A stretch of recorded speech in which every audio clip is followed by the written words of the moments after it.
So when you saw the title of this live stream, so working 2 moves ahead, trying to think 2 moves ahead, what did you think about when you read that? Lot to go into this topic, but I think if you're thinking 2 moves ahead, you have to at least have 1 move ahead to get to 2, right? So we talked about this a lot on prior shows. It seems like this comes up all the time during this point of the season because a lot of people are just trading to trade. They're going to their teams. They're looking for stuff to just do. Shane is guilty. This person over there on my right, the stream's left, just goes through leagues and looks for trades to make, which is fine. There is a time and place. This is the dead period right before training camp, right before preseason, where you can do that. But I think you have to have a out for why you're making a trade. If it's just, I like this player and I just want to have him on my team, then fine. But I think a lot of the people that are listening to this, that follow our content, that are trying to take their dynasty game to the next level, they're looking for like advanced strategy that they can do, because quite frankly, we get a lot of people that are already way ahead of their league mates. Yep. They'll even say, I don't want to say they're the smartest one in the room, but they're the only one that listens to this show. They consume daily dynasty content. A lot of the people in their league are casuals. They're not as up on strategy. So I think it's 1 move ahead before 2. So before you make any move, you have to be thinking, what can this do for me the next move with whatever asset I'm getting? If it's just a 1-for-1 trade, you want to send a second rounder for a player that you like. Okay. But you know that deal is not probably lining up another deal. Yep. But there's a lot of times where you're going, all right, this is the best I can get, but this is setting up multiple trades that I can make later. Maybe it is getting a free second in a leverage deal, which then maybe you can add to something later to get a first, which then maybe you can add the first to something later on to actually upgrade to an elite player or a better player. So I think it's always thinking about not just the trade you're doing, but what is my plan for this asset that I'm acquiring? Yeah, if you talk about assets that nobody really wants, like a Trey Lance, for instance, if you're going to buy Trey Lance, this is probably the point, as much as I've not been in favor of Trey Lance, as time goes and he's the 3rd string quarterback, there's going to be a point where you're willing to send dead range receiver assets for Trey Lance. For sure. But the plan is not that Trey Lance is ever going to start. Shout out to Mason Dodd, but I don't believe he's a top 5 pick, so he just has to start 30 games in the NFL, right? I don't believe that. No. But you also know there's a very good window for Trey Lance at some point in the future of his career, but you have to have the plan that I know what I'm doing with the Trey Lance asset versus, oh man, he's just going to sit on my bench and eventually he's going to be a starter. You got to have a plan for that asset when you buy it. Yeah, when I was coming up with the idea for this show, I mean, it's something that I've thought about and we've talked about a lot in the past, but it made me think about, okay, so if my goal ultimately is to get a second elite QB, okay, that's my goal, my end goal. How do I get there? I've got Kirk Cousins. How do I get up to Justin Herbert? Normally, you can't even have a conversation, but I thought 2 moves ahead. Okay, so what if I take this receiver, tack on such and such, get a Garrett Wilson type to be able to tack on to Kirk Cousins, throw in a couple seconds or a 25 first or something. There, you get your elite QB. So that's kind of where my head was at on it. Shane, you and I have always used the term cascade trades. You want to talk about cascade trades? Yeah, I know. Scott was taking shots at me in the beginning of this. That's my every trade I ever make is with the thought of, well, what's the next trade I'm going to make? What assets do I have that I can attack or I can use and I can add to what I've just acquired to get a better deal? Sort of like how you said with that Kirk Cousins trade that absolutely no one should accept. And if someone accepted that from you, they should be barred from your league. But it's cool. You made a good trade. You smoked them. But cascading trades is simply that. It's like, how do I rearrange my roster and put it into a position where I want it to be? Like, this roster's strong through running back. So what can I do to make it strong through wide receivers instead? If I know that I'm weak at quarterback, yes, trading for this random pick isn't going to get me closer by itself to a quarterback, but I know that a random pick is more fungible than a player because no one can dislike a pick. Multiple people can dislike players for right or wrong reasons. So as soon as I make one trade, I'm generally looking at the very next trade, or if I already haven't, I'm already poking around and going, all right, well, what else can I do on my roster now? I might have strengthened my wide receiver 1 at the expense of my tight end. So am I able to get my tight end back up a little bit? Like if I traded away Travis Kelce for, I don't know, let's just say Amon-Ra St. Brown. Brown. And then my tight end's now like David Njoku. Or is there something I can do to strengthen my tight end without obviously gutting my roster? And hopefully some of the assets that I just got in that trade, I'm going to use and turn around and flip to make another move. Thoughts on that, Scott? Yeah, I mean, we talked about this on our wide receiver tier up and tier down. Is that could be a justification that I struggle with. Is I'm always the let's get leverage, let's tier down in flat ranges. But Shane made a good point that there are times where even in the format doesn't say you should be tiering up. Start 12, start 11. You're going, man, I kind of like getting those 2 top 30 receivers for 1 top 10 receiver. But he's right. There are circumstances where, what do we always say about the quarterbacks? If an elite quarterback becomes available for whatever reason, you probably want to be able to go to your team, especially, here's the thing, especially if it is like a start 11 or a start 12 or more, you're going to feel real uncomfortable making that tier up trade when the person that has the elite quarterback is going, I need DJ Moore and Jerry Jeudy and Brandon Ayuk and a first. Now you're sitting here going, man, that's 4 tough. pieces that are relevant. That is tough format. To make the 5 for 1. But if you already tiered that up and had a plan for doing it to get CeeDee Lamb, Garrett Wilson, whatever, at least you probably have a chip that can go to the table now that's going to be appealing. Because the other thing about a trade like that is probably the other teams with the elite quarterbacks are not looking at that team to trade. Like we always say, if I have Trevor Lawrence, I don't have any interest in trading up for Josh Allen, most likely. So the team that needs them is going to need to be the team that has the most picks and the most young assets that are not quarterbacks that can throw just a kitchen sink of assets at that team. Yeah. And that's where you want to have the top 6 receiver that you're willing to move. And you did it in a way where, you know what, if I knew it was going to end up being an elite quarterback 2 moves ago, I would have done that trade all day. Yeah. Another thing I was thinking about too, and you brought it up, Scott, when you immediately started talking about format.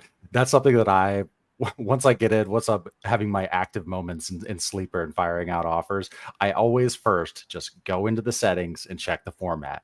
When you're in so many damn leagues, that's the first thing you want to do, right? Before firing out a bunch of trades. It's like, let me make sure I'm not shooting myself in the foot. Like, oh, this is a point per carry league. You get the idea. So, all right, let's move to a super chat. We've got an inbox offer right here on top. Thank you very much, RD5. Inbox 12 team, start 9, half PPR with a 0.5 tight end premium and a 0.5 for first down. Gibbs and Goddard or Garrett Wilson? Half PPR, 12 team, start 9. Hold on. Shane, you take this one. I've got an answer for this as soon as I figure out how to use this system, which isn't going to be today, apparently. Oh, so should Scott hammer? Go get Garrett Wilson. Yeah, you have go to get Garrett Wilson. Go get Garrett Wilson. I like Dallas Goddard. 1.5 tight end premium. Or it's not even 1.5. Excuse me. It's 0.5. Yeah, 0.5 is not enough. That's and I talked about this actually earlier in one of our chats. Is someone was talking about trades, and I'm like, sometimes you don't have to trade or adjust too much to the format. Taking Goddard and Gibbs here is adjusting too much to the tight end premium when it's just a start 9. Half PPR, it's a little closer for me. I don't want to go into too much analysis, but I think this is a fair trade. Half PPR, I could see taking the Gibbs side. I could see where the running back actually in this case, unless Garrett Wilson just becomes insanely good, which I know Shane thinks he's going to be, you could probably replace the running back or the receiver just the same as you could the running back, and you're getting Goddard for free. I think this is back to our theme. What else can I do with Goddard? Is there a way Goddard helps me tier up again to an even better quarterback or a better tight end? If so, if you tell me this is, Shane, this is Garrett Wilson in a second or Mark Andrews and Jahmyr Gibbs, what side are you doing? Well, then I'm going Mark Andrews, but Mark Andrews and Dallas Goddard aren't the same people. But if I can get to add a second to Dallas Goddard and get Mark Andrews, that's where you're thinking the next trade ahead, just knowing your league. I'm not saying you can do it, but there may be a world where you can make a deal like that and you go, wait a second, I should have taken the 2 pieces because now I have the asset that can move and move up. Then all of a sudden you have Jahmyr Gibbs and Mark Andrews in a start 9. Yeah. I'd almost rather have that than Garrett Wilson. So there you go. So quick side note. Do you guys see Dallas Goddard moved a lot? I struggle to move Goddard. He's definitely easier to buy than sell. I tried to tack on a second to Goddard for Andrews to try to get the Lamar Andrews stack. That didn't do anything. 0 counter or anything.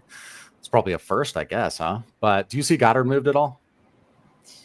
I think he's in a weird no man's land because people know he's a little older than you think. He's 28 years old. He's not 25 like you would think. So he's a little older. I think he can be elite. I think the one thing people forget about Dallas Goedert is, for the same arguments you say that you like Devontae Smith as a top 12 receiver, you have to like Dallas Goedert as a top 4 tight end. Like, he is one injury away from being like, okay, this guy's the best tight end in fantasy for a month. Yeah. So I think we have to remember that. At the same time, though, if you're sitting there comparing him historically, like, he's as good as TJ Hawkinson. He just doesn't have the same situation as TJ Hawkinson. So I think he's just kind of in no man's land. The people that have him are saying, oh, man, he's a top 5 tight end. Yeah. If you don't have him, you're going, how much do I really want to pay on top of Evan Ingram or Pat Freiermuth to get him? It's probably not much in a league where tight ends really don't matter that much. Like, I'm good with who I have. Yeah, and that's the thing, is the tearing up to him always feels yucky. You're like, I don't want to give up extra for him, but I will tier down to him. Like, absolutely anyone in my league that thinks TJ Hawkinson is a better buy or a better tight end than Dallas Goedert, I'm like, dude, he's all yours. Just a second, fine, a third. I don't care, because Goddard's better. All right, let's go to another super here. Thank you very much, Brandon Coates. This is one of 2, so it's a 10-team start 11. Is that what you're thinking there? Yeah. Yes, 10-team start 11 Superflex, half PPR, 1.0 for tight ends. Had a roster review a while back, made some moves since. Currently have a stacked lineup: Mahomes, Lamar, Bijan, Barkley, AJB, T, Pittman, Andrews, Kelsey. Yeah, Andrews and Kelsey. Why not? Ayuk and Eckler. And then 2 of 2 is still have 3 firsts I can play with, including 2 that I would consider favorites to be the 101 to 104, according to tools like Dynasty Daddy. Should I keep pushing for hammers or sit on my hands? I mean, embarrassment of riches. Yeah, it's a 10-team start 11. So, 12-team start 9 equivalent. Quarterbacks aren't as scarce, but he still has 2 of the top 6. And he's got 2 absolute monster running backs. Here's the thing. It's a 1.0 tight end premium. I have to know, is that 1.0 on top of the half PPR, or is it just double? I think it's just full. I think it's just full PPR for tight ends. It's still more impactful than like 1.5 compared to 1. But the fact that you also have Andrews and Kelsey means you're starving the rest of the league out of one of the ones that could match one of the ones you have. And then on top of that, you have 3 good receivers plus Ayuk on the bench, Eckler on the bench. I mean, and multiple top 4 picks. Are you good? Are you good with that wide receiver room in a half PPR? You fine with that? AJB, T, Pittman? That's fine, right? In a half PPR?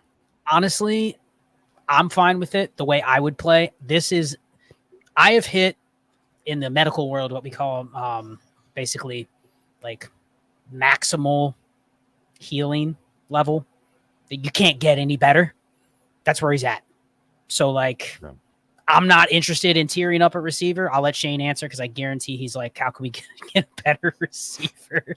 No, but this team's fine. AJ Brown and T Higgins is solid as balls. If I can upgrade Pittman, sure. But Pittman's one of those wide receivers where, again, he doesn't move the needle. So it's me trying to add something to Pittman, and someone's like, well, Pittman doesn't even really count. And I'm like, all right then. I'm trying to think of an acronym for it's maximal medical improvement, but I can't think of one for Dynasty that fits. But that's where he's at. He's at that point. Right. He's already got the tight end advantage. He's got the quarterback advantage. He's got the pick advantage. I mean, let me just throw that real quick. So he has 3 firsts he can play with. 2 would be 101 to 104. He just needs to just chill, right? His team's ridiculous. At least July 25th. No? Should he take like a month?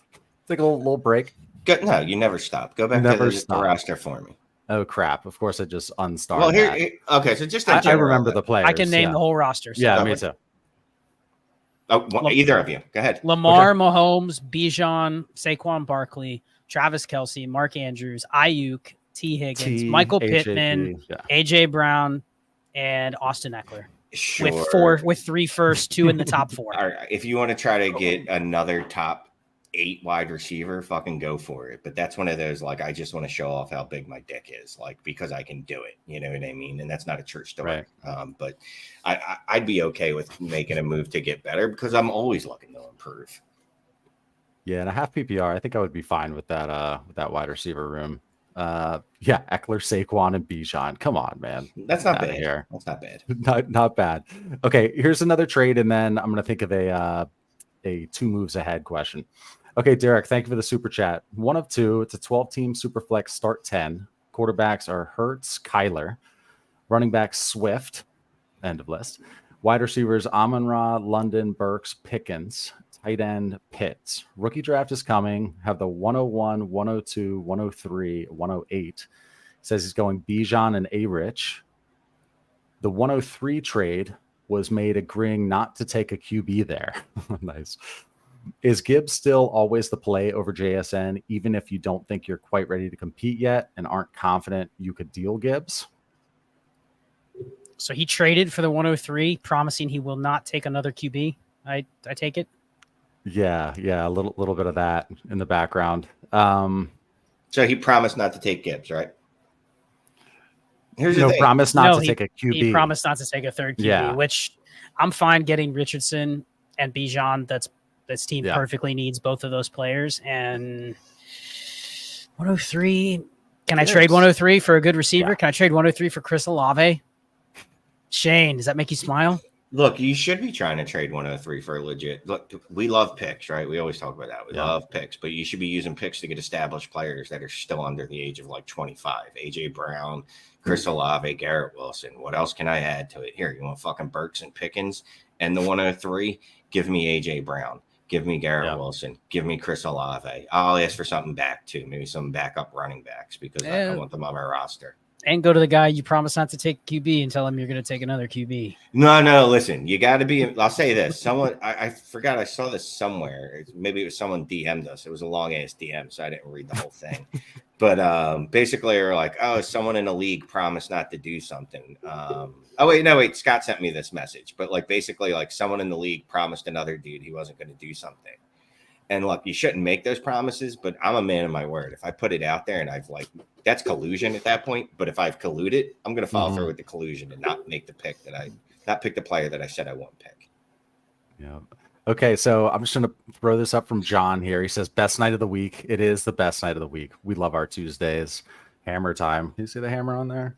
Nope, lame. I even decorated. We have 315 people in here, 315 eyeballs. We have 3 likes. Thanks for joining. Let's keep moving on though. All right, so let's go to Robert here. 12-team Superflex start 8.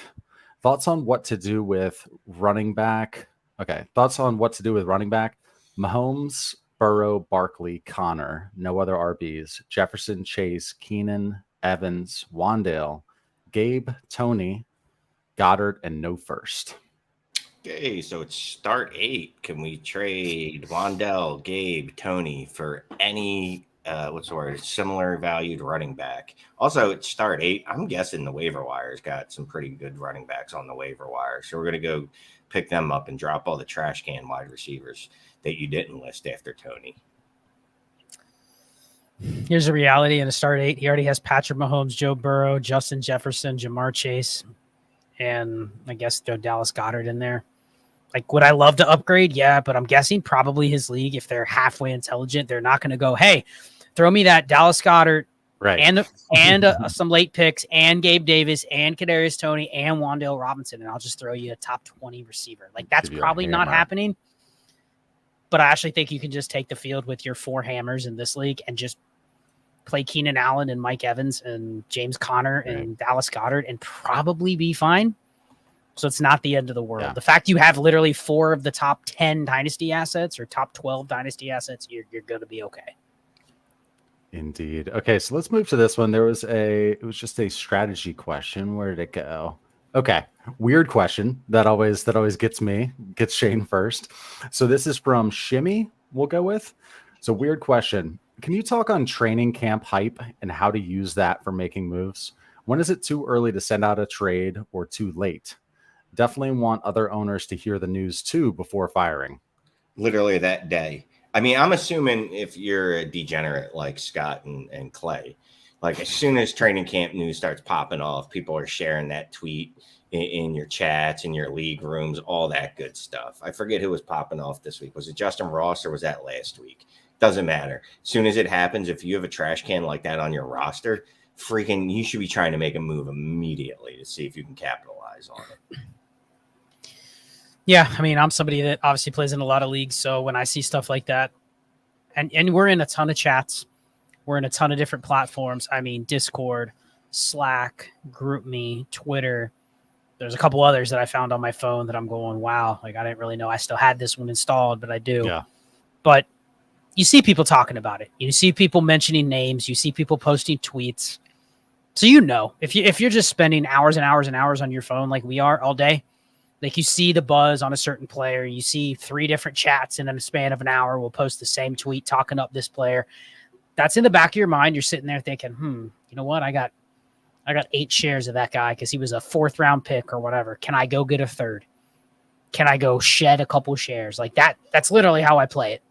And you know, like you know in the back of your mind, like Shane knows a couple guys he probably has a ton of exposure to. And like I know I can just go spam trades. That's literally how we do it. So people in leagues with me, they get a ton of spam trades. It is when Melvin Gordon signs with the Ravens. Guess what? I bought a couple shares for 4ths. I sold a share for a 3rd. Like I'm just literally going through and going, you know what? This is a transaction that doesn't matter in the big picture until it does. Until you got the extra 3rd, which you can throw into a deal later on. I mean, those little things do matter. As soon as Pierre Strong, the Pierre Strong narrative pops off in training camp, I'm making some big Pierre Strong moves, bro. For sure. Okay, so let's move to this one right here. Where was it? Yeah, there's no format, but we have enough. We'll just go. We'll assume our standard. Standard. I started this one. Put this one up. Yeah. Here's why I started this one. I don't want to be critical of Kevin. Thank you for the question, but I get questions like this all the time on Twitter. I love all of our subscribers. I love all of our followers. This ain't the trade to ask me. It's a player trade. It's a 2 for 2. Yeah. There's no leverage. It's a receiver and a tight end for a receiver and a tight end. It's not even that it's a wash. If you're asking me, I guarantee you have an opinion in your head. You're looking for validation for me to answer with you. But a lot of times if I say the other side, just because if you tell me pick a side, I'll pick a side. And now I've started responding with just coin flip emojis or 50-50 emojis or GIFs, so like that's how I'll respond, because literally if Shane has an opinion on this trade, that's fine. It's a player opinion. There's no strategy in this trade unless you have the 2nd or 3rd move mapped out. If you're telling me, man, if I just get T. Higgins, I can trade him to the Joe Burrow manager for Brandon Ayuk in a 1st. Okay, do it. But that's not the question you asked. So it's not this is a bad trade. It's just one of those that there isn't really any strategy that comes out of this trade. So when I get these questions, I sometimes will just jokingly respond like, roll a dice. And whenever, if it's odd, pick T. Higgins and Mark Andrews. Yeah, when I see a trade like this, immediately where my head goes is like, okay, is someone creating a stack? Because for me, it's such like Devonta T, same player, whatever. Pitts, Mark Andrews. I've got some teams where I'd rather have Pitts than Mark Andrews. So it's such a wash. So I'm just like, is anybody getting a stack? But it's not a necessary trade unless there is something like that going down. Okay. So what is a good trade to tear down from Amon-Ra? Been trying to figure something out and can't. Well, you guys did your tear down at wide receiver, Mannequin Chill show. So what do you think here? Shane, let's start with you, buddy. What's a good trade to tear down from Amon-Ra? And let's assume it's a league where you should be tearing down, not a start 8 or start 9. Let's assume that it's like a start 10 at least. Okay. What's a good trade, Shane, to tear down from Amon-Ra St. Brown? Let's just go look at the wide receivers in ADP below him. I mean, honestly, that's legitimately it. Is someone going to be silly enough to send me DK Metcalf in a 1st, Steph Diggs in a 1st? I'll give you back a 2nd, Tyreek and Hill in a 1st, and I'll give you a 2nd. Someone going to give me Devonta Smith in a 1st, and I'll give him a 2nd, and Amon-Ra St. Brown. Like, dude, literally any of the wide receivers right below him. Like, I'm going to the names that actually are exactly the same, too. Like, I'm going to Waddle, I'm going to T. Higgins, I'm going to all these guys that have all the women, whoever have them on their rosters, and seeing if any of them have a hard-on for Amon-Ra or a squirt on. Squirt on, yeah. Check out the Mannequin Chill video from 2 weeks ago. We literally talked about down tiering, and I'm thinking I gave Shane a bunch of options, and he kept going back to Amon-Ra St. Brown as the one he had to tier down from. So I mean, we literally listed off the names. I think I fired off like 5 or 6 names. There's a lot. It was a 24 first or a 25 first, and there were a couple you were just like, I'll take the whatever year, it doesn't matter. So even down into the DJ Moore, Brandon Ayuk, Jerry Jeudy range, like certain formats, you'd still take that trade just based on the process. But go watch that video. We literally just talked about this exact same type of thing, and we gave scenarios where, shout out to Liam who did the editing. He had the little start 9, 10, 11 meter that he went back and forth on. Yeah, I had him do that. Yeah. Which format you would do the tear down, like start 11. Like you're actually looking for tear downs in this range. Yeah, I really enjoyed that. That was some great editing. I'm sure. What minute I'm sure was you that? watched it. Yeah.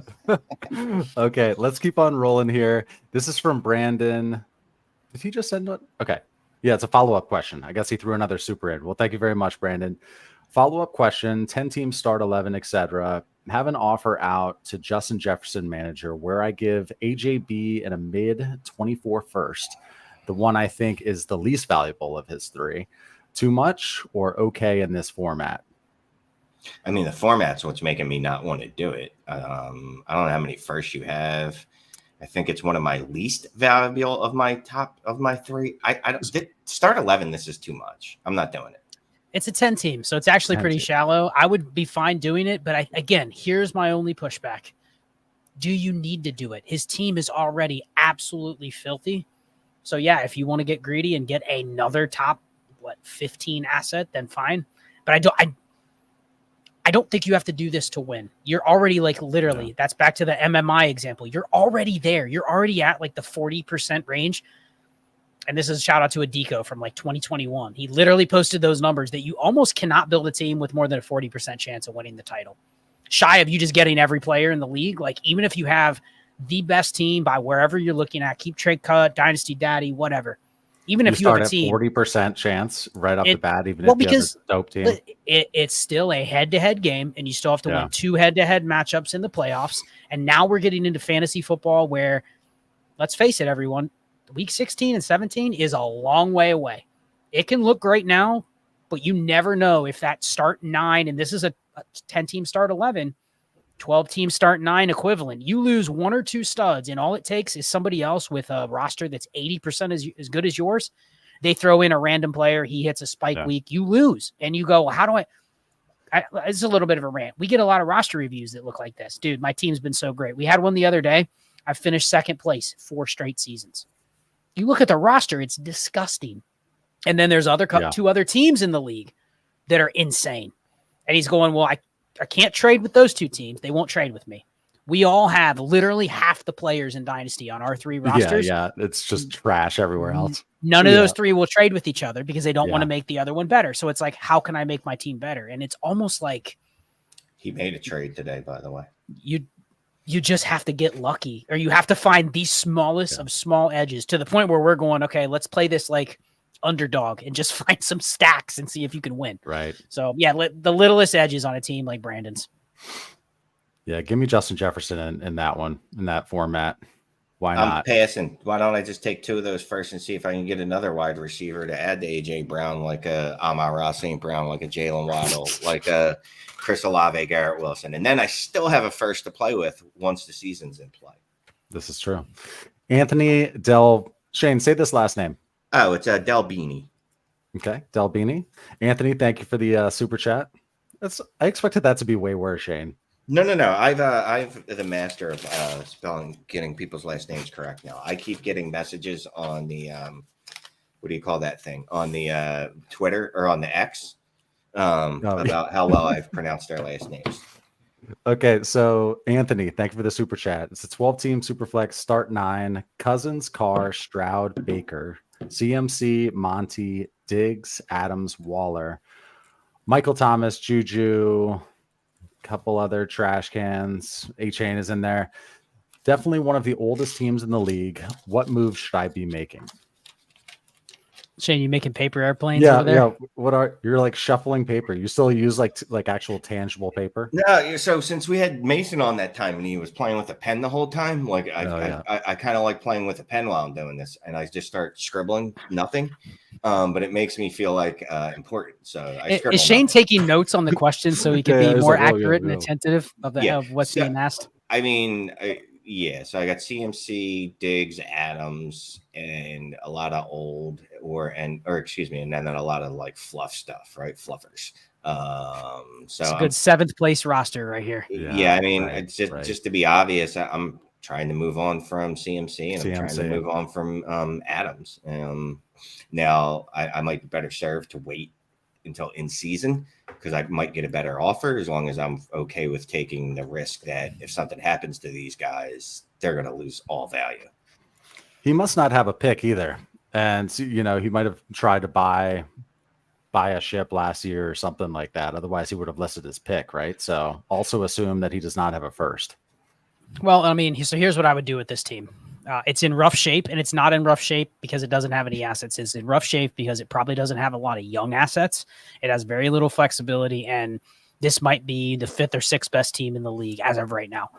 So you're probably at a point where, because we get a lot of reviews like this too, I've traded all my picks, but then you look at the team and you go, man, that's not a top 3 team. So you're kind of in trouble. You have to try to create value out of nowhere without really killing your chances of sabotaging your own pick. And without really giving up the chance that you have a 5% chance of making the playoffs and getting lucky and winning. That's my goal. Yep. So I'm literally going, how can I turn Christian McCaffrey? You can't leverage any of your quarterbacks. You're probably, unless you want to trade Stroud for like Geno Smith in a first or something like that, you could and just go completely crusty at quarterback. But considering you probably want to keep Stroud because your other QBs are, they are what they are. Yeah. Can you do a leverage trade with McCaffrey? Can you get Travis Etienne in a first for McCaffrey? Don't even love it, but it's a kind of deal where you can throw Travis Etienne in your RB spot and you go, you know what? Maybe we'll see what happens. Same thing with Adams. Can you down tier Adams to like Deontay Johnson in a first or something? You have to stay old.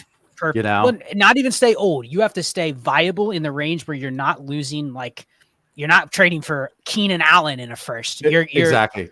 You're giving yourself like a stone's throw chance to still do the same that you're doing right now, but you're definitely dwindling down both of your studs. But you got to get that leverage. You got to get 2 pieces. You got to get a future pick. That way, at least you have a way to crawl back, maybe to some lead assets. And you don't even have your own first, I assume. So there's no benefit in just trading everything for picks. But you can be, I mean, that second asset that you get back, obviously not Keenan Allen, that's not an asset, but that second asset you get back, it almost doesn't matter what it is as long as it has value, because then you can use it for something else. And also your roster looks like you'd be able to start them if you're forced to. Yeah, the reason I brought up Deontay is because when you are trying to sell pieces like this, like obviously aging pieces, you don't want to try to sell Devontae Adams for a 23-year-old wide receiver. You want like a mid-age, like a 26, 27. I mean, you can try everything, right? But just be realistic. Don't try to go after Justin Jefferson with Devontae Adams somehow. That's actually a perfect trade piece. It's a receiver that can probably give you 2 or 3 more years. Hollywood Brown, Deontay Johnson, someone like that, where you go, you know what? They're probably going to have value next year. Because here's the other problem with this team. Who else can he actually trade for value? Cortland Sutton, Juju, Josh Downs, Jonathan Mingo, David Montgomery, Michael Thomas. None of those guys. You can flip those guys for some seconds, some thirds, and that doesn't help you. So you got to go to the high-end assets and go, you know what? There's got to be a contender that's willing to give me an anti-leverage deal, and I need 2 firsts back. Wave 24, 25, I need some flexibility. Yeah, I'd be trying to sell A-Chain. I'd be trying to sell A-Chain and something else to get a 24 first. Just bye-bye to A-Chain. Like, if he hits, oh well. Okay, let's go to the next one here. Another super chat. This one was interesting. $7.77. We appreciate that, Steve. You guys all seem like awesome guys that would be fun to hang with. That said, when do we crown Shane as the GOAT of all fantasy football creators? Well, Steve, I don't know how long you've been a sub, but he was crowned that a long time ago. Yeah, it's a dusty, gross crown at this point. But no, Shane, do you want to talk? No. I mean, No? look, yeah, we would be fun to hang out with. I'm a fucking hoot to Expo. hang out with. Because I have no inhibitions and I make poor decisions when I've been drinking. Clay is also the same way, so he'll be fun to hang out with, or we'll get arrested. And Scott is a married man that takes care of cats, so he will make good decisions, get some rest, and then probably hopefully bail me or Clay out of prison the next day. Yeah. Yeah, so in the comments, and Shane, you can keep an eye on this, and Scott too. But who's going to the expo? Who's going to be there Sunday at the expo when we're doing a live show? So just say yes, me. Da da da. We also have free tickets that we can give away at some point, guys. That I forget about. Hey, just not that I don't know this. What time are we doing that? We don't know. I have to see what the calendar is. Like, see when a good time is when people aren't going to be in other sessions. Okay. Let's go on to Theo the Greek. What's up, Theo? I'm a contender. It's a 14-team start 9, bench 11, super flex with a 0.33 point per carry. That's a big one. Tight end premium. It's 2.0 for tight ends. Give Dak, Chuba Hubbard, a very late 24 first. Get Cooper Kupp, Sam Howell, and a very early 24 first. Would you do this trade? Well, let me give a shout out to Theo because Theo's been a Dynasty and Chill patron literally since the very beginning. And he shows up to our Zoom chats every month with his phone and a cigar and just sits there and listens to us talk. Yeah, so shout out to Theo. Theo, on this trade, you said a very early first. I assume you know that's going to be a very early first. Give me that equivalent to Dak Prescott, even in a 14-teamer. I think you could justify that. Then it's basically a late first and Chuba Hubbard for Cooper Kupp and Sam Howell. I assume your QB room is adequate already. You can afford to trade Dak and you net the late first and you get Cooper Kupp. I'm okay taking the second side. I don't really love trading Dak for Sam Howell, but I think the asset value is on the get side for him. Mm-hmm. Okay. Any thoughts there, Shane? How's it going with you? Texting with Adam right now. Yeah, no, I like the deal too. I mean, there's no real reason to expand upon it. Scott broke it down well. I was just wondering. The math was different in my head. Like Sam Howell and a first for Dak Prescott, and then Kupp for. Nope, my math was exactly the same. Never mind. Okay, so Bob Pierce has a question. Oh, here was the super chat that he had sent along with it. Thank you very much, Bob. Appreciate that. So the question was, what do you do when you get a terrible trade offer?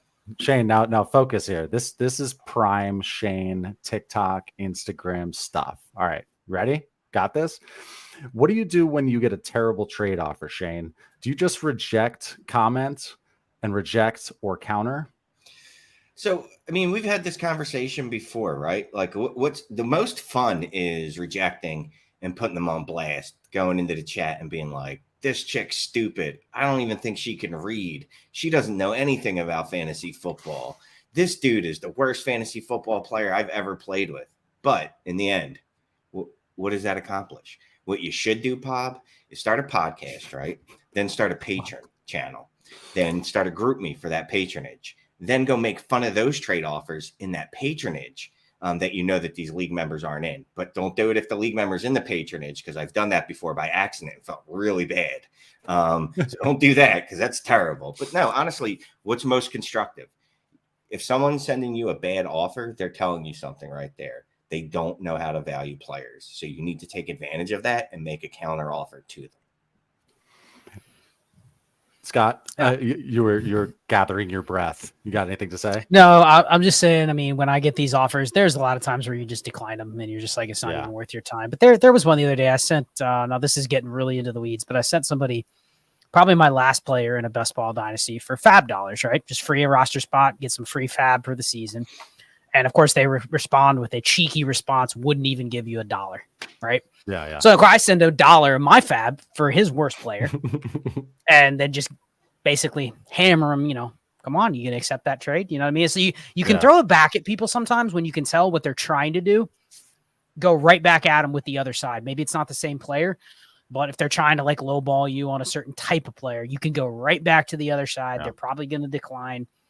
And that's that. But most of the time you just ignore it. It's not worth our time to probably respond unless it's obvious. Yeah, and we'll talk about the trade you have sitting in my inbox at some point, and we'll find out why you're so aggressively trying to get the Purdy man. Well, aggressively, but with like subpar offers. Oh, We'll see, there's we'll see what the crowd thinks. there's definitely logic behind that deal for sure. Yeah, I'm sure. Florida State hate. Thank you for the super sticker. Have KW3 traded JMO and the 108 or the 110 to get Charbonnet. Good. I'm I'm just shaking my head because that I did read that correctly, right? JMO and the 108 for 110. That's a lot of stuff after JMO that I don't Yeah. calculate in my dynasty brain. That's an an 18 and a 4. No, he gave the 18. He gave the 2-6. So he's meaning you're taking it as the 18th pick instead of the 206. Not 108. Yeah. Okay. And he got the 110, which I'm done right there. You already won if that's what you got for JMO. And then you got Carbs thrown in as like not even a real person, and he's a real person. I love that deal because JMO is. Oh, wait for it. I got 381 eyes. JMO is trash. I kind of think that might be the 108, but I'm not. If it's the 108, sure. I think it's the 108. What's the difference between the 108 and the 110?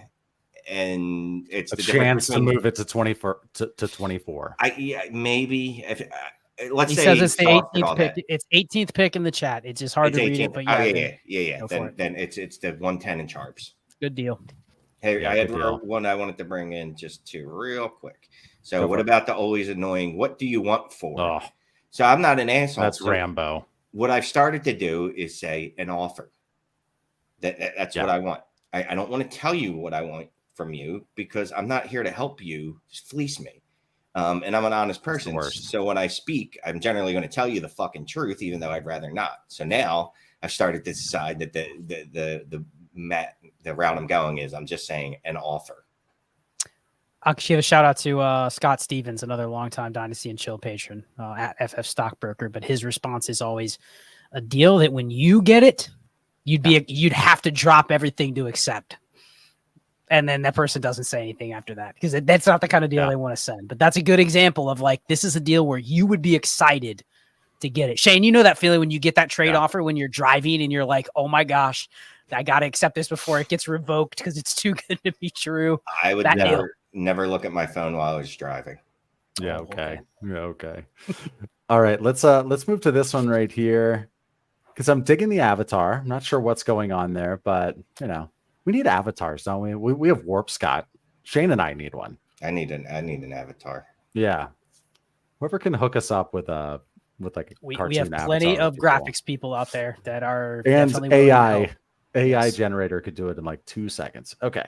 So thank you for this super 10 team PPR Superflex start 13. Good for you. Just did a startup. Kyler, Goff, Ritter, Purdy, Brees, Bijan, Pierce, KW3, Olave, Garrett Wilson, Devontae, and other wide receiver 2s and 3s. Sam Laporta, no first. Dynasty Daddy says he's frisky. Do I go get more picks, contend, or sit? What do you think, Scott? We'll start with you. Oh, man.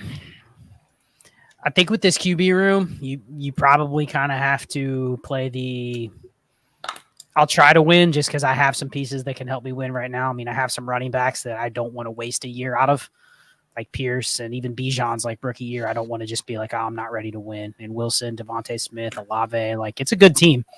It's just the quarterbacks are probably shaky. So I think without the first, unless you're willing to move a higher end piece like a Brees or a Bijan, then you're probably just riding it out with this. This might be one of those where you go, you know what? I might be just trying to split one or two assets and just win with crusty quarterbacks.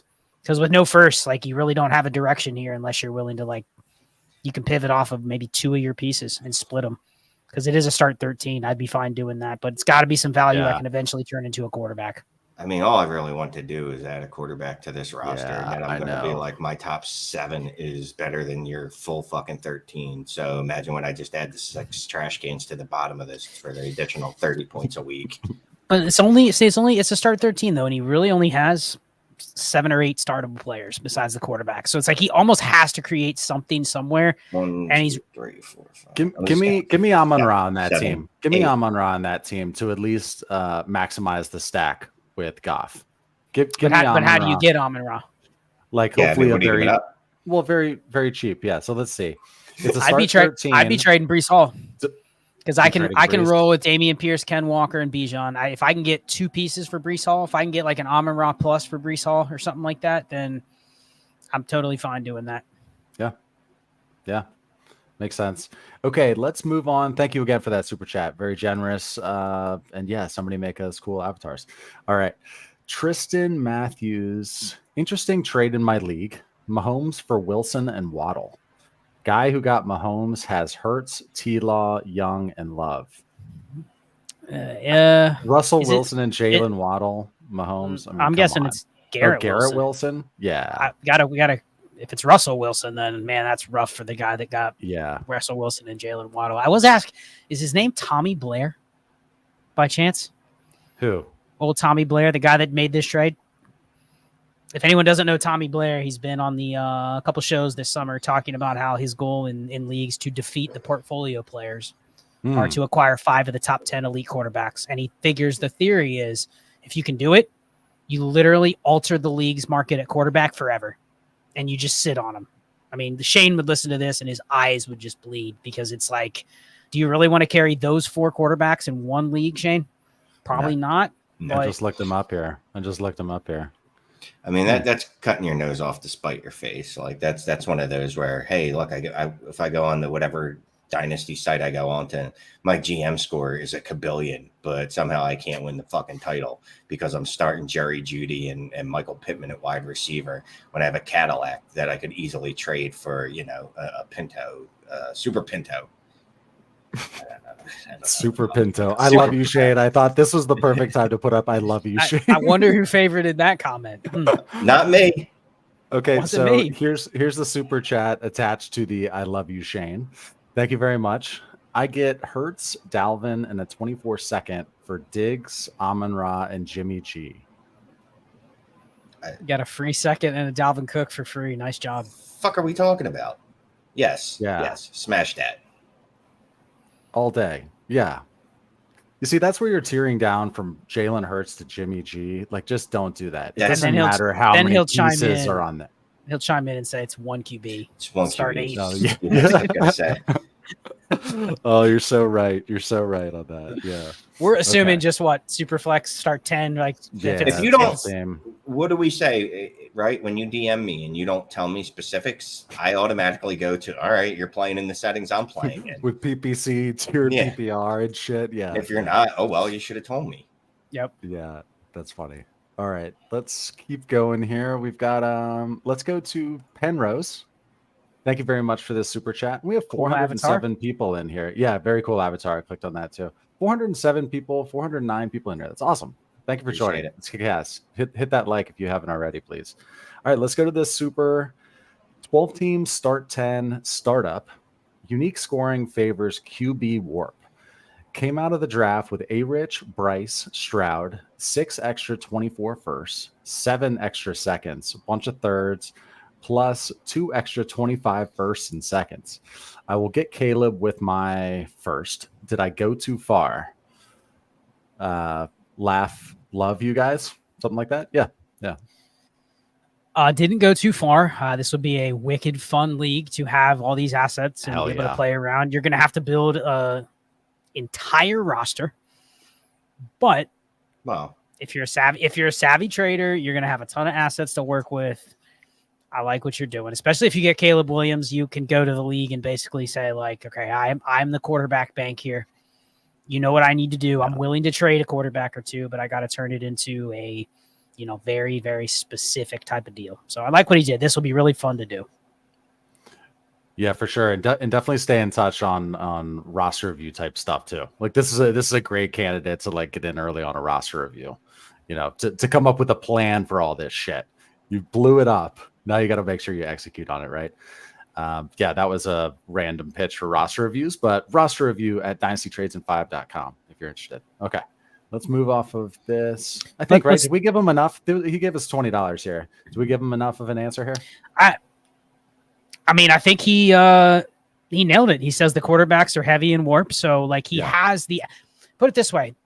You did a great job getting all these assets. These are more assets than you should probably be able to get out of a startup. You have half the first round, 7 seconds, a bunch of thirds, 2 extra 25 firsts, and you think you can tank to the 101, which you probably can because you literally probably don't have any other players. Yeah. So yeah, I mean, I think it's not a pay to brag. It's you know what you got to do. Like put it this way, for him to get this, he clearly understands leverage trading. He understands like how to build. Now you got to get out of that mode of collecting assets and actually build a team. So you're going to have to read the psychology of the managers in your league, learn how to trade. Yeah. That's exactly what I was going to say is see how, sorry, I'm turning off supers in the background here. See how the league reacts to what you just did. Like you just, threw the market like in a weird spot. So see how they react because that's how. I've seen them where they're really mad at somebody that does this and they go, you know what? You're screwed now. I'm not trading with you. And now it's a little more difficult. Go ahead, Shane. Except that we know that that's not true because rookie draft comes around, rookie draft season, and every one of us gets hornier than a fucking stray cat when it's rookie draft season. And we will damn near give up anything if we're not disciplined for rookie picks. And that's what this league will do. They'll do the same thing and he'll schnook. I keep making up words that aren't words, but he'll get over on someone by being able to move some of these picks. Okay, this is a good one here. Oh, here's another super from. It was the one he didn't put the format. He didn't put the format, and he was getting a little worried in the chat. We didn't see it. We just didn't read him in the right order. This was the first part. Oh, got it. Yeah, sorry. Thanks for hooking us up with this part here too. It says, love you boys. A big factor for league economy is how many playoff spots there are. I'm in a 12-man league, 8-man playoffs. Can't buy players at the deadline because everyone is a contender. Yeah. Start 9 super flex. Yeah, and that was part 1. Yeah, that is a big factor. 8-man playoffs. This was the Jalen Hurts, Dalvin Cook in a second for the Amon-Ra, Stephon Diggs trade. So and Jimmy G. Yeah. I'd still take the Jalen Hurts side even in this case. Give me the hammer quarterback and a start 9.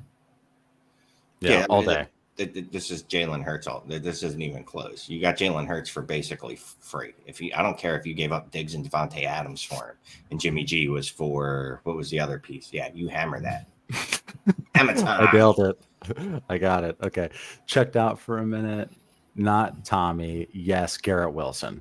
It was Garrett Wilson and Waddle for Mahomes. Yeah, I mean, still Wilson and Waddle for Mahomes. I mean, if you can get Mahomes, you just take Mahomes. Yeah, I'll figure that shit out later. I'll give you 3 Garrett Wilsons for Patrick Mahomes. I mean, come on. Okay, let's go to next one here. Shane's avatar will have a cigarette in his mouth. Yes, yeah, that's probably right. Okay, let's go to this one right here from Dynasty Dumpster Fire. Thank you for the super. 12-team Superflex PPR start 10, 6 point per passing touchdown. Give Hurts, Mike Williams a 24th, 3rd, and 4th. Get Lamar, Ayuk, 25 first. That's it. Okay, so give Hurts, Mike Williams, 24, 3rd, and 4th. Get Lamar, Ayuk, and a 25 first. Other QBs are Purdy, Kyler, Stafford. Worth the tear down? I'm doing it. I like it. To get that first. That first is key there.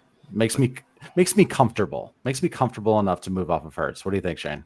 Yeah, I mean, Lamar Jackson's in that tier. Lamar Jackson's a little undervalued. I don't know what the deal is. Like, everybody knows he signed, right? We know he signed back. Yeah, right. It's Lamar freaking Jackson. I know he's hurt, yearly, whatever. I guarantee you he's going to be less hurt this year now that he's got the contract. But yeah, no, give me the Jesus Christmas, I can't talk. The side with the pick on it for the similarly producing quarterback. And the reason this is a smart trade is because basically you get the Lamar in a first for Jalen Hurts. And I agree with Shane, like, watch Lamar, the karma of the world, Lamar will never miss another game for like 6 years, right?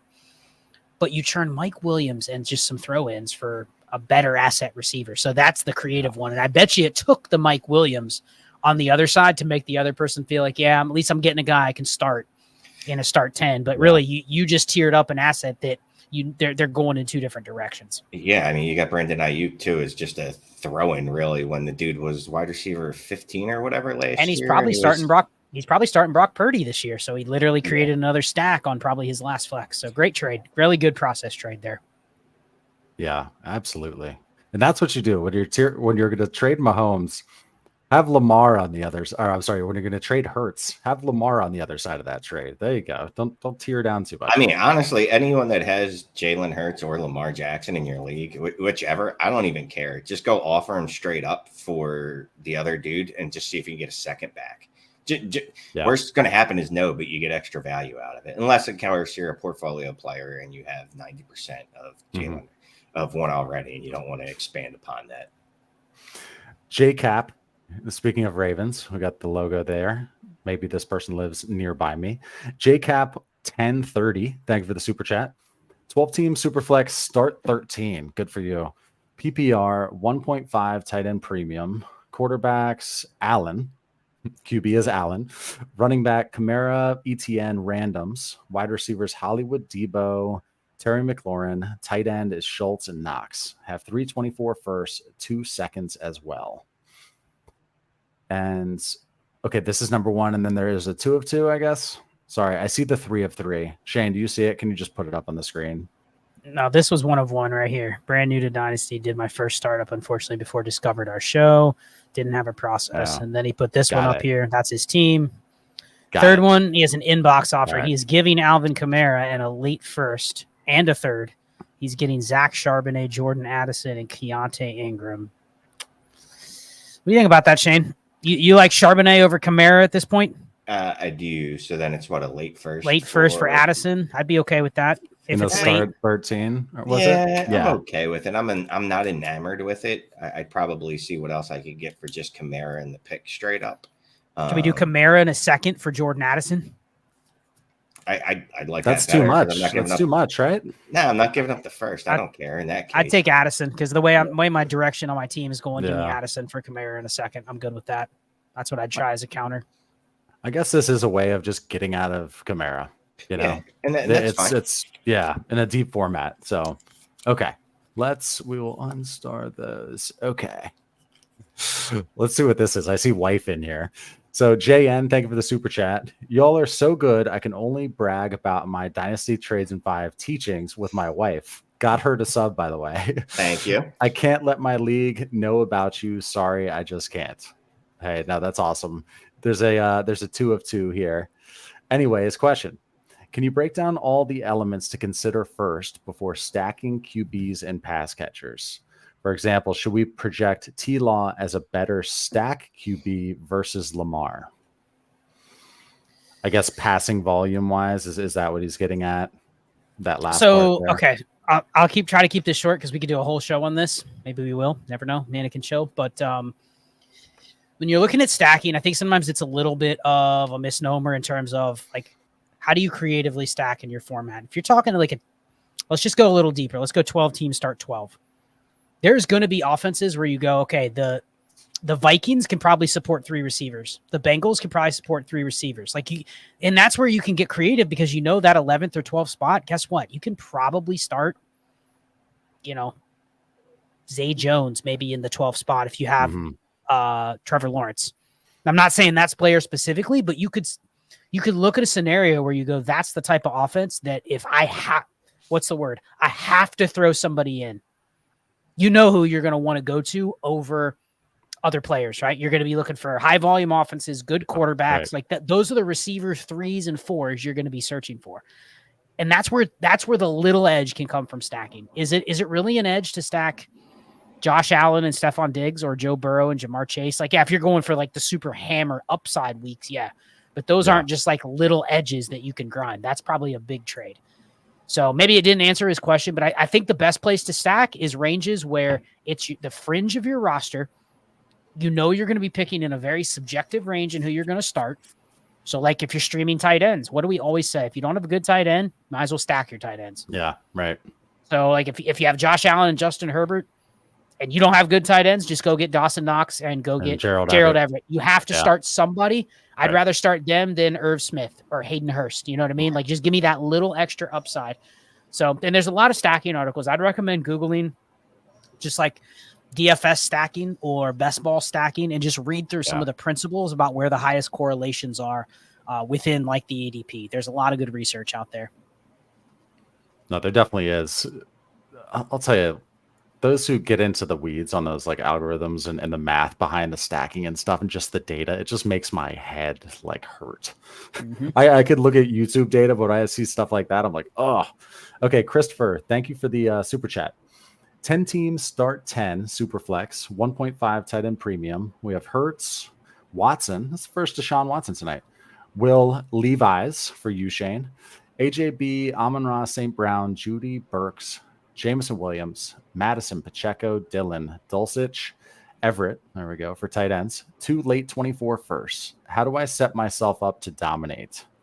Okay, so 10 teams, start 10, super flex, small tight end premium. Hurts and Watson. You like that at QB? Yeah, go ahead. What do you think? Shane, stop reading after AJ Brown and Amon-Ra because they're all trash cans. No, I mean, so I'm thinking like, okay, and just thinking about the format, like, can I trade ARSB for Mark Andrews? I mean, really, I probably would trade AJ Brown for Mark Andrews. I'd have to look at the scoring, but I'm pretty sure that Mark Andrews has outscored him most of their careers in this format. Well, when you want to tier up, when you want to try to tier up from Judy, Treylon Burks, Jameson Williams. Yeah. I mean, there's also, let's combine J. Will, Jameson Williams. I am a trash can, and Burks. No, actually, that might be Jamal Williams. Actually, it's the because it's with the running Burks. back. Yeah, yeah. Yeah, I think it's Jameson. I would either guess. way. Look, It could be either. I'd rather have Jamal Williams. Can I use a couple of those guys in the Judy Burks, possibly Jameson Williams tier, and tier up there, and then use AJ Brown or Amon-Ra St. Brown to go get Mark Andrews? We love wide receivers, even in tight end premium leagues. Our dicks get hard for wide receivers. We just, because that's okay. Maybe not you two, but as a community, our collective half mast. Yeah. Our collective dicks and vaginas get super hard for wide receivers. Nice. Like chicks digging the long ball. Perfect. That's a perfect way to end it. No, it's the perfect way to end the TikTok or the reel right there. Yes. Chicks dig the long ball. Boom. That's the end. Okay. Dalton is probably keeping track of these. Dalton, 1 hour, 1 minute mark, please. Okay. All right. Adam. Whoops. Adam says, let's get it. He's in here. South Harmon. What's up, Adam? Okay. Warp. You might know him as Warp. Okay. I was actually on Adam's show. He let me on his show. He's coming on. He's coming on mine or next Thursday. Dynasty Strange. Dynasty different. I gotta say that having Mike and Shane on the same show Mike is awesome too. There were some funny quips on that episode. Of just it was a great episode. Adam just sat back and was like, I just kick it to these guys for like every 3 minutes. There's a just banger joke in there. It was good stuff. No, it totally was. I've never met Mike. He seems like a really cool guy and knows his shit too. Okay. JT, thank you for the super chat.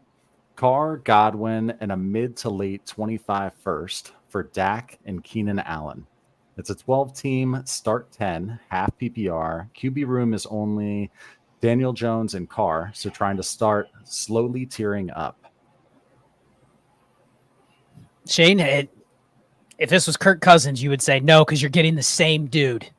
I mean, where are you at on Carr and a first for Dak Prescott? That's kind of my issue is like, I like Dak. He's a back end top 12 quarterback, right? So is he a true needle mover? Is he going to set my roster apart from someone else's? I know I'm not giving up an incredible lot in Carr, Godwin in the mid 25 first, but I still want to see if I can do better than that. Cause I feel like once I'd have Dak on my roster, then I go, all right, how do I tier up from Dak or DJ? And if you have additional assets, sure, cool. But if you don't, it's really going to be difficult to do that. And this probably isn't a contending team, right? Just based on the fact that he didn't give us the whole roster and that QB room is only DJ and Carr. why I are you would- getting Keenan Allen? That's what I'm that's- getting at. Like, I That's would why it say- might be a contender. Though, Well, if yeah, they're and willing that's to why- take Keenan Allen back. And if he's willing to give up 3 assets like this to tier up at a quarterback, mid to I late think 25 he's- first. I would think he's competing. Maybe Or it she's says. competing. They are competing. Yeah, I don't know. We've seen a lot of Keenan Allen today. No? He only comes alive around like July. Yeah. Right. Because When people are like, oh shit, he can score fantasy They points. see projections and they go 178 targets. Wow, I should go get that guy. I forgot about him for 9 months of the season. Exactly. Okay, let's put up Alexander Burton's. We still have 419 people in here, by the way. This Thank kick ass. Yeah. Sorry if I've been a little off. My back is smoked, but we're getting through this. So let's go. Alexander Burton. Thank you, sir, for the super. 10-team super flex, start 8. 10-team start 8, guys. Shane, what are we gonna say? What are we gonna say 19 times during this? Are we gonna say this? Hammer. I think it was timed hammer perfectly there. Sledgehammer. Okay, so 10-team Superflex start 8, trade Jonathan Taylor, Nico Collins, 205, 208, and a 25 first for Najee Higgins or a 24 first and Jamison Williams. Notable guys: Burrow, Aaron Rodgers, Jefferson, Chase, London, Ramondre, Elijah Mitchell. Trash cans. Yes. The start 8. It's trash can after Ramondre. Yeah, I do. I'd like the Najee and Higgins side, but no, I'm not giving up Jonathan Taylor and a 25 first. Let me go see what I can get with that 25 first, all those seconds, sure. And Nico Collins, I guess, sure. Yeah, this is one that's he's already got a good team. He's getting potentially 2 starters for 1, which is very hard to do in a 10-team start out. But even Higgins in a 10-team start 8 is kind of like your last guy. But that's where you have to look for if you get these really shallow leagues. You have to literally be like, I'm getting 2 starters for 1, not a second good player, not a late first. It's got to be something where you go, that is going into my lineup. So the only drawback here is you're giving up the 25 first as well. Oh, sorry. There's another part. Sorry to cut you off here, Scott. But let's make sure this might help. Any trades you would recommend with that roster? Burrow, Aaron Rodgers, JT, Ramondre, bunch of guys, and then reads off the other good names. But he has Jetta, Chase, and London. Yeah. So here's my question, if you don't mind. So 10-team start 8. Can you be overexposed, overstacked in a start 8? I mean, we have no problem putting 3 Burrow, Chase, and Higgins on most rosters. Obviously, they score fantasy points, but in a 10-team start 8, is that too much exposure to one team? What do you think? No, I'm fine with it. Go with it. Yeah, I need something that's going to differentiate me from other rosters. Is Scott frozen? Is Scott frozen? Was he all warpy on us? Yeah, you're there. He got warped. No, okay. So I guess he's done with this, Scott. I heard what you said. I didn't hear what Shane answered. Some cut out for like 2 seconds. I just said I'm fine with this stack in a 8-team or a 10-team start 8. I need something to differentiate myself from the other rosters besides just good players, because there's probably 3 to 4, maybe even 5 teams that have really good rosters. So I need something to differentiate myself. And the chances that Burrow, Chase, and Higgins have a bad game is less likely than them having a good game, probably like in the 70 to 30 range. Could it happen, and would it suck? Yes. But I think ultimately this comes down to, is Jonathan Taylor elite, or is Jonathan Taylor closer to, a top 6, 8 running back? If he's a hammer, he is flat out better than Najee Harris, and I'd rather have him in a 10-team start 8. But if they're closer together and Najee's RB10 and Jonathan Taylor's RB6, I'm okay taking the extra Higgins because it's a free starter. Like, that has to be your evaluation. If JT is prime JT, then I'm keeping him, because I had him, Chase, Jefferson, Burrow. I mean, I don't really care who else I have. Like, that's going to be the best 4 combo of players in the league.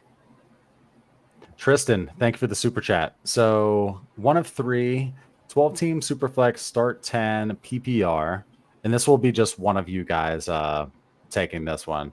Okay, 2 of 3, going into year 3, finish second, then first. Congratulations. Tearing it down and going for the 101. So wins the ship and is like, I'm going to burn this down. Okay, tearing it down and going for the 101. My QBs were bad. Carr, and Jimmy. And skill players were about to age out. Rate these trades. Okay, so the first one, where is it? Where's the 3 of 3? We read that one earlier. It was the Patrick Mahomes. Oh, God. And yeah, you read part 3 of 3 earlier. It was the Patrick Mahomes deal That's for about Wilson right. and I believe Waddle. I believe was the Yeah, so you said rate these trades. So it was just one trade, though? I never saw another trade in there from Tristan. Yeah. Mahomes. I'll keep looking if you want to move on because I just How did they? Derek Carr and Jimmy G won the ship, huh? the rest of the team must be Interesting. stacked. Yeah, I don't know if those correlate together, but Tristan, post it again. If you have a third part, literally post Yeah. it in there again. We'll get to Yeah. it. Okay. Let's keep partying here. Christopher Renaud. Guys, I suck. My first super chat, I panicked.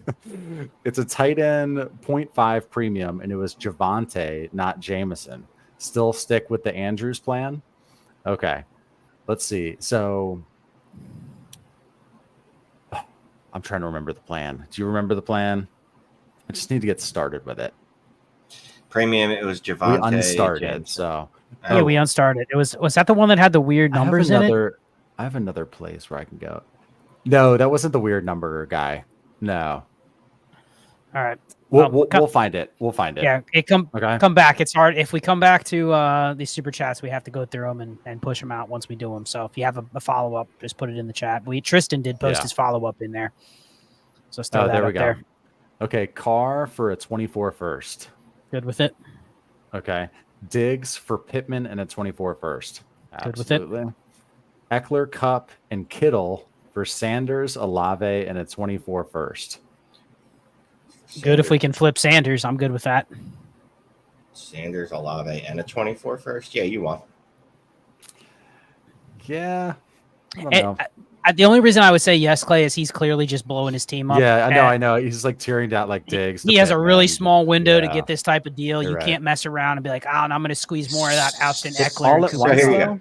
All Look at at this. once, though? Olave, Break it up a little bit. Break it up. Okay, look at it this way. Olave for Cup, that's a win for Olave. Olave better than the whole side, right? Yep. Eckler for 24 first. You're not getting Yeah, a 24 first for old running backs. Kittle for Sanders. Who gives a fuck? They're a wash. This is like need a cigarette time, by the way, everybody. I wonder if that's like a thing. If everybody notices that Shane's like a little bit, all right, motherfucker. All right. No, you know what's funny though? The other night, so I watched the live streams like back or listened to them back a couple times, and Shane, you can tell when he's on point because he busts out the too cute by half thing. Shane, you know what I'm talking about when you use that phrase. It's too cute by half. That's when you know Shane is on point, is when he busts that out. Just saying. You'll see next time. Okay. I'm gonna mess up this this first word here. I'm not gonna risk it. Mad Dups. Mad Dups has a bunch of Mott. I read that as Mott Dups. Yeah, Mad Dups. He's got so let's just I'm gonna do him because he's got a couple in here. He wanted us to know that we are his first super chat. We bursted his super chat. Oh, that's awesome. That's awesome. But then he's also in here a couple times. He got it. He gave us a blank one. Thank you. Appreciate that. I see this one right here. This is it, right? And then this one. Yes. Yeah. Okay. Hey, thank you for the first super chat. That's awesome. Here's another panicker because Chris said he panicked. Okay. 12 team Superflex 1.5 tight end premium traded Love, Christian Watson, Sutton in the 24-second for Fields, Bateman, Madison. I mean, I would take Bateman over Sutton, even though they're both kind of like blah. And then you get a second for Madison. I mean, okay, I'd rather have the second, but like you literally got Justin Fields for Christian Watson and Jordan Love. So right. Yeah. So that's what I was about to say. Would you even care? I'd give up Love, Watson, Sutton in a second for just Fields. Yeah, like, it doesn't matter. That anything else and it might be useful is a win. Yep, agree. For sure. Jordan Love, I'm really curious as to what he's gonna do this year. Yeah. I think you asked us that a while back, or somebody asked, like, if you could know the stats of one player for this coming season, who would it be? It's Jordan Love for me. I don't know. Very curious to see how he turns out. All right. David Ross with a weird question. Do you guys have any plans to rebrand Dynasty Trades in 5 as you all have evolved the channel? So I have a million thoughts about this. Shane and I are content, so Clay, Yeah, this is a yeah. Clay question. All Yeah. Clay. Yeah, and I can definitely. So I'm not going to actually give up the whole idea right now. But yes, there is going to be. Think of it as a larger umbrella. Okay, Dynasty Trades in 5. And hopefully you guys are digging. Like maybe you can say in the chat like yes, or no, no. Digging the different content types, like the collaborations. But then Shane and Scott have Manic and Chill like once a week. Some couple of YouTube shorts. What do you think about the content the past 2 weeks? How about that? Are you digging the like the current flow? Seems like we're putting out more stuff, so hopefully they're like, yes, sounds good. You told me and Scott that we must do Manic and Chill on a weekly basis, and we have adhered to your directive, sir. I am not your boss. That's for sure. And I've committed to Shane and I have committed to each other that we are going to spend at least 20 hours a week talking to each other. So that we had to add some Manic and Chill in there. It was, I'm not gonna lie, it was nice. Manic and Chill never left my Twitter bio, even though we hadn't recorded an episode in probably over 2 years. It's a great brand, man. It's a great brand. Lambo 15, thank you for the super chat. 1 of 2, 10-team Superflex, start 10, half PPR, inbox offer. Give Fields 24 first and one of my 2 25 firsts. Get Josh Allen. Other QBs are Herbert and Stroud. So the 2 of 2, other QBs are Herbert and Stroud. Running backs are Brees and Walker. Currently top team according to Dynasty Daddy. Thanks. My quick answer is no. I'm not interested in using my first this way. I understand you're getting Josh Allen, but I'm already the best team. I already have Herbert and Justin Fields. I already have the leverage with multiple firsts. Just not how I want to use them, and I could get burned in a year. So literally 2 minutes ago, someone posted in the chat, Fields is the next Marcus Mariota. So like there are people that are like, yeah, this is it for Fields this year. He's going to be QB3, and then he's going to not start again. So I can see both sides, but I'm not how I want to use my first. No. So trades like this, I try to think and put it in my own like real world. Like if I had this offer in front of me, would I be able to hit accept? I don't think I could, because I'd be like, well, what else could I do with those first to improve my roster elsewhere? When Justin Fields was already a smash last year, and the dude threw for negative 36 yards. Apparently, that's what Twitter was telling me. So imagine if he just throws for, 4,000 yards. Justin Fields and Chris Olave or Josh Allen. You already know what I would do there. But I'm just pointing an example of what else he can maybe try to do with those firsts is go to get another player instead of doing this. Right, and not just a middle of the road. I'm getting DJ Moore, who's a very nice piece, but probably doesn't move the needle. Like I'm able to get a player on my roster that can actually make noise. Want a running back in a half PPR? Give me a running back. Okay, so what do we got here? Okay, follow up on mine. No, this was Christopher's where he said the missed super chat. And we didn't get the second part. Yeah.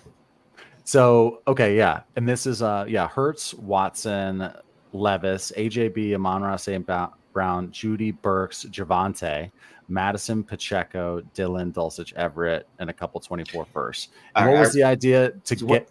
How to become a dominating team. It's a 1.5 tight end premium, I believe. And my idea was, let's see if I could throw ARSB at the Mark Andrews owner because wide receivers make people horny. And see if we can get Mark Andrews. Now he did add a second part to that, though, right? There's a little something extra. I think it was the first one where he said there was the failed super chat. Yeah. So, to me, this is still what I would like to do. Yeah, because we already put this one up there. So if we're missing something, Christopher, let us know. We don't want to shortchange you, but let us know. Appreciate it.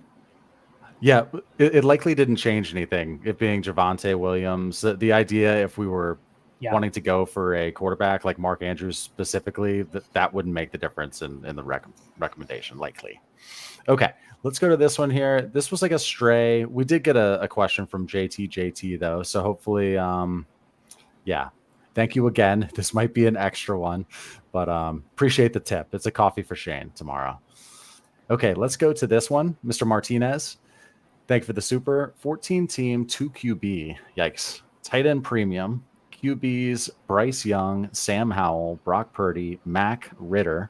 Wide receivers, Garrett Wilson, Olave, JSN. Running backs, Bijan, Charbonnet, Khalil Herbert, And then at tight end, he's got Freiermuth, Dulcich, Kincaid. Moves, QB up. You're in so much trouble with that QB room in a 14 team, 2 QB. Here's the thing, though. It's a 14 team, 2 QB. He has the barren QB room. Literally every one of his QBs, but Bryce Young is outside of the top 20 at least. But he has 5 of them in a 14 team, 2 QB. So there has to be a market. I think you just have to be creative because he's got a hell of a lot of assets on top of that are quality. I mean, JSN, Olave, Bijan, Garrett Wilson, a couple decent tight ends in a 14 team. I mean, there's a lot he can do here. He probably just needs to find the QB market that he can maybe exploit. I'd be fine selling one. Can I turn one of those QBs into a future first that actually gives me a reroll on a higher type asset? Yeah, so he's got 5 quarterbacks, right? So that means the most everybody else in the league would have to average like 2.7 quarterbacks for everybody to have a starter. And I guarantee 2.08. Yeah, and not I didn't round exactly. Yeah, so not everyone. I guarantee you, not everyone has that. There's another dude. If one more person in this league has 3 starting quarterbacks, one more person has 3, another person has 4. There's at least 2 or 3 teams that are going, shit, I don't have enough quarterbacks to start. Period. Yes. And it's 2 QB. It's not super flex. I can't just say, all right, whatever. He should be able to make some moves because this is one of the places where QBX strategy definitely would work. Yeah, I would be selling just one by one. If a QB goes down or somebody needs a QB because of a buy, just here, Sam Howell, cha-ching, get it just one by one. I mean, it's by choice. By choice, if we're because I wouldn't. Yeah, go ahead. Sorry. Well, I was going to say, just if we were putting these in order at who I'm moving on from, I'd see Brock Purdy, Mac Jones, Sam Howell, then Ritter. Let's just make it simple. Other than Bryce Young, the other 4 are the same. They're 1-year hits, exactly. And you trade the one someone else wants. Yeah. Don't even try to haggle and go, well, I'd rather give up Mac Jones than Desmond. Trade the one the other person wants. Yeah. Yes. Pick your Yeah. That's a good call. That's another good trade strategy too. It's like, I don't know. I like it when people, I made Shane do it the other day when I was in Texas, but I was like, Shane, I'm about to jump in the shower. Can you just send me a bunch of offers that are just like that one, except swap out Sky Moore? Yeah.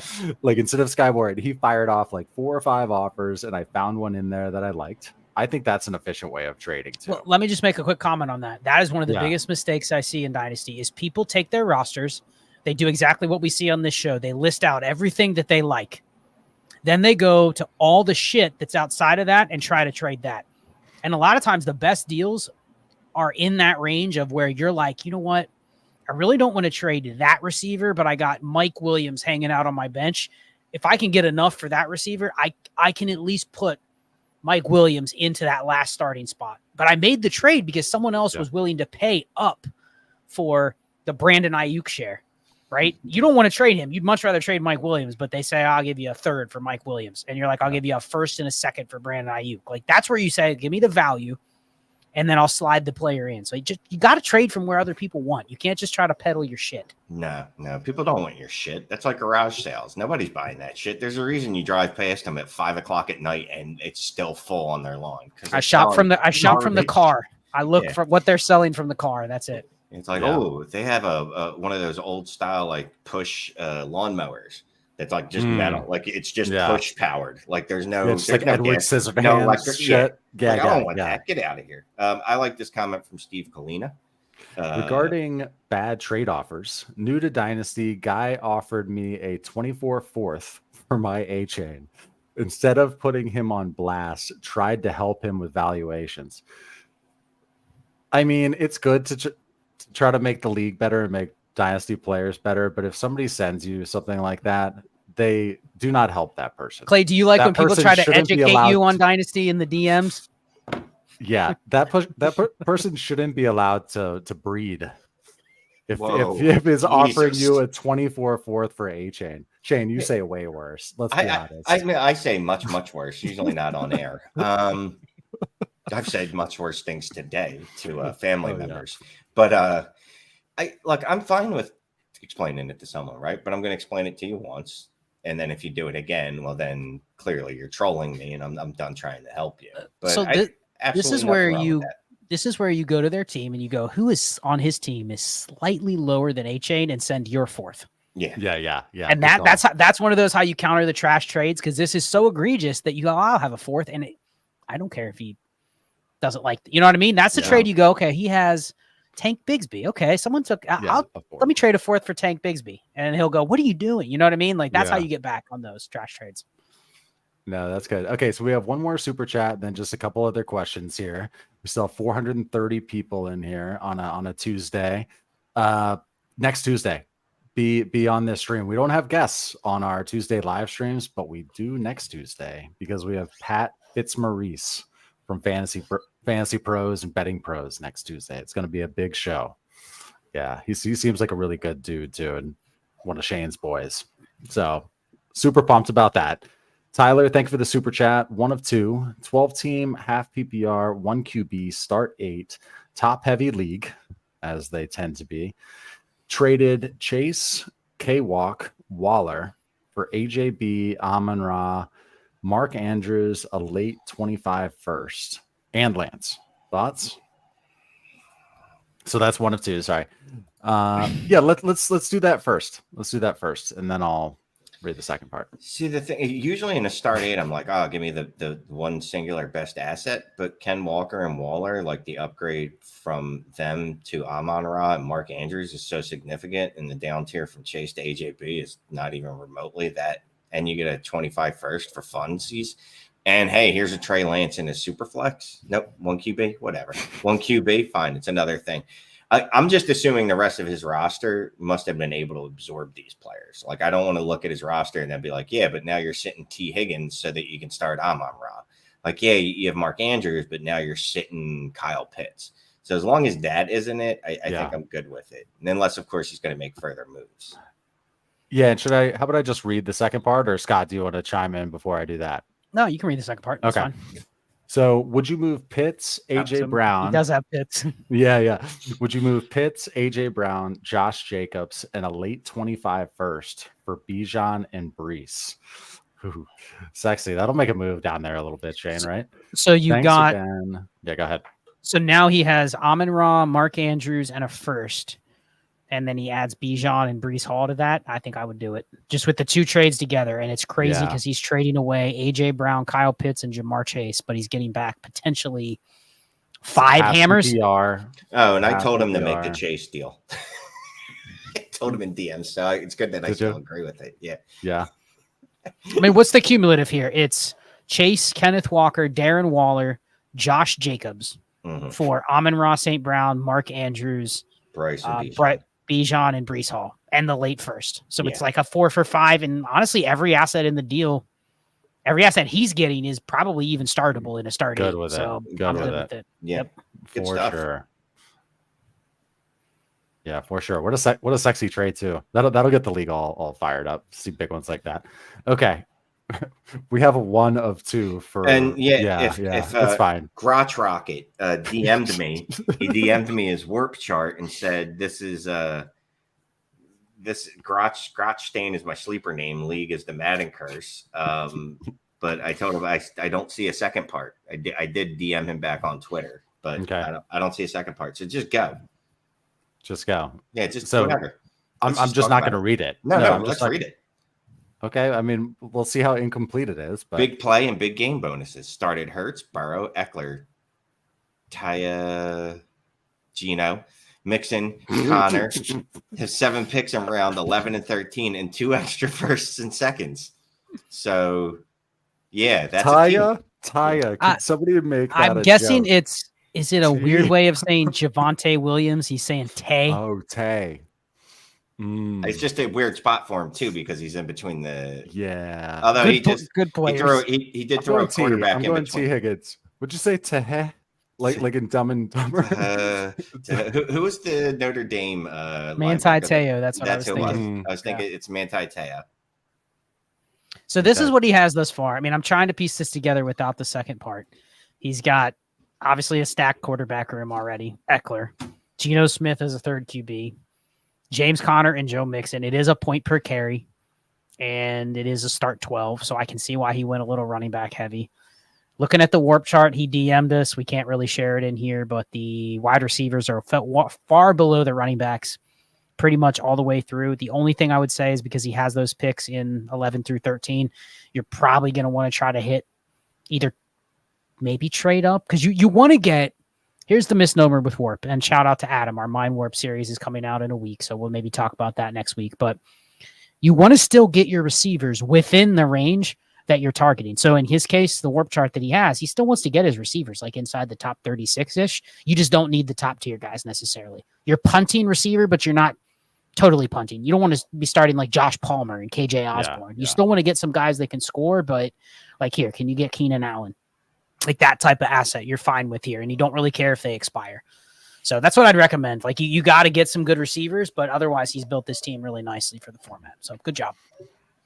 Okay, so yeah, and do we need to answer that first one, the one that's on top there? I mean, we've done content on this before, but Shane always has a 30-second JMO rant on him. Shane, why do you love JMO, Shane? So just simply put, just look at what he's done. He did in his rookie year, and look what other wide receivers have done in their rookie year, and then see what the outcomes have been. And yes, many of those rookies also missed time. And yes, many of those rookies also had excuses. The thing about it is, though, it's rarely ever mattered. He'd have to be an outlier to hit based off what he did in his rookie year. Although I will say his 40 yards per reception is impressive. Let me ask you it this way so we can talk about JMO a little bit differently.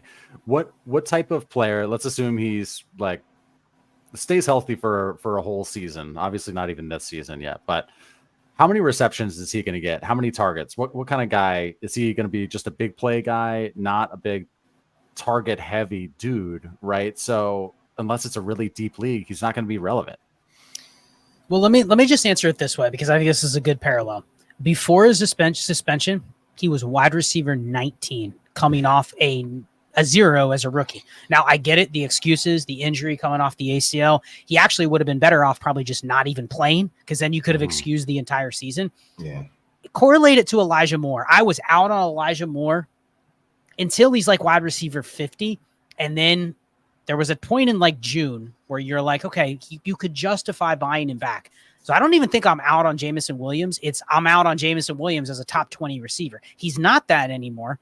So as he starts to fall down, if he drops down into the 40s, okay. But what is your expectation then? It's just the same as taking a bet on like Rashad Bateman. As soon as he gets to the point where you're buying him for next year's 210, then fine. It's when you expect, oh man, he was a first round pick. And then that's where it's like just someone says any first for Shane, auto sell. 2026, don't even care. Right? Like just pure process. At that point, I'll just bet that he ends up in the range that he already is. Yeah, definitely bye for any first.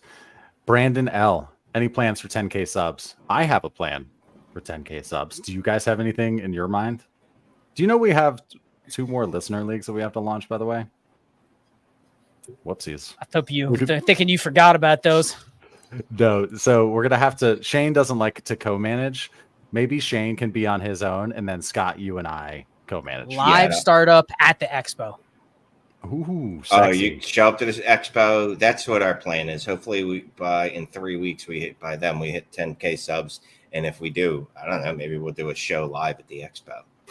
Yeah. We've got the squirt leagues already like put together. I've got all of your sleepers and information, so you don't need to reach out to me saying, hey, just making sure you didn't lose all of my information and that you didn't lose your spreadsheet. I got you. We'll have to launch the squirt and the orb leagues here shortly. To Adam. I can't wait to listen back to that. You were like, Well, but I mean, he just says Tay, and we're going, okay, is that tight end? Is it Javante? He listed it right in between quarterbacks and running backs. So there was no order. So, yeah, I mean. It was a trap. And that means he did get one of those he got one of those receivers that he needed. So that helps a little bit. Yeah. Guys, that is all we have. But we do have 420 people. Yes, 420 still in here who all hit the like. Thank you very much for joining. We have 7 hearts and loves from all the usual Facebook crew.